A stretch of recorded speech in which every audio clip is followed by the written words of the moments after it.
O Ministério da Saúde confirmou na última semana 2 mortes pela febre Oropouche no Brasil. E foram também as primeiras que se tem registro no mundo em decorrência da doença. O Ministério da Saúde já registra ainda mais de 7 mil casos em 16 estados do país neste ano. E quem conversa mais com a gente sobre essa doença é a doutora Rebeca Saad, infectologista do Centro de Estudos e Pesquisas Dr. João Amorim. Doutora, boa tarde. Muito obrigado por aceitar o nosso convite aqui na TV Aparecida. Explica um pouquinho para a gente como essa doença é transmitida e quais os sintomas. Boa tarde a todos vocês, muito obrigada pelo convite. Vamos tentar esclarecer um pouquinho a população. Essa doença é uma arbovirose, ela é transmitida por mosquitos diferentes da dengue, mas também transmitida por mosquitos, perdão.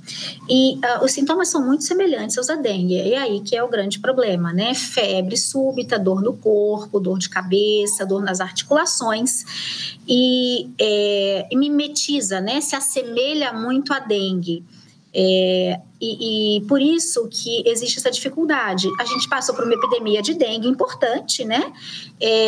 E o que o Ministério fez foi, nos últimos meses, né, em 2024, começar a investigar os casos que vinham a sorologia negativa para dengue, o exame negativo para dengue.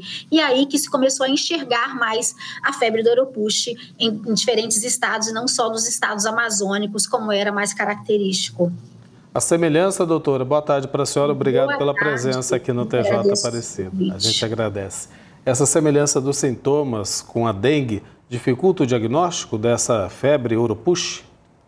Com certeza, né? Porque a gente tende a pensar em dengue, ainda mais diante desse cenário de epidemia que a gente viveu durante todo esse ano de 2024. Por isso foi tão acertada a decisão, né, do Ministério de investigar os casos negativos. Casos com sintomas muito sugestivos de dengue, mas com exames negativos, começaram a ser investigados por Oropouche, tá?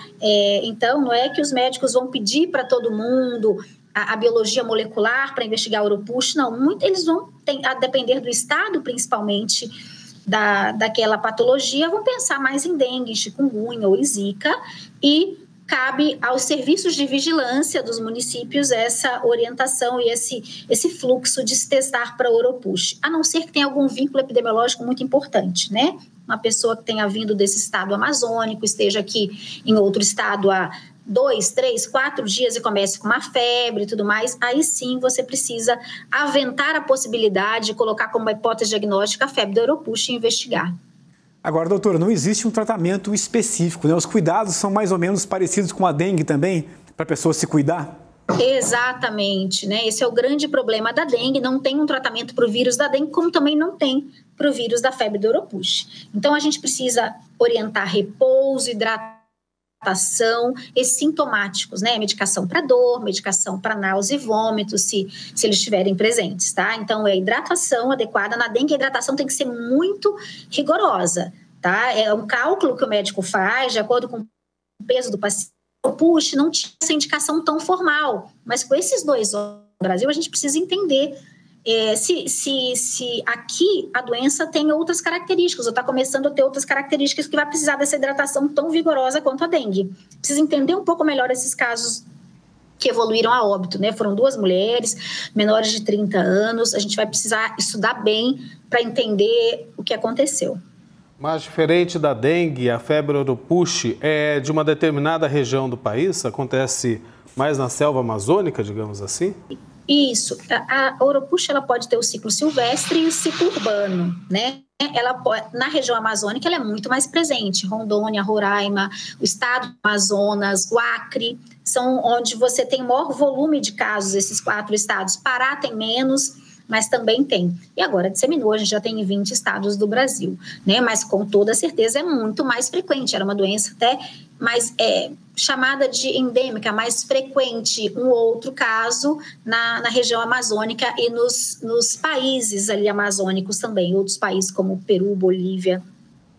Agora, é muito semelhante à dengue, né, doutora? A gente está falando sobre isso aqui. Mas na procriação do mosquito, é também parecido ou não? Aquela prevenção que a gente pode fazer aqui no resto do país, por exemplo, de evitar criadouros do Aedes aegypti.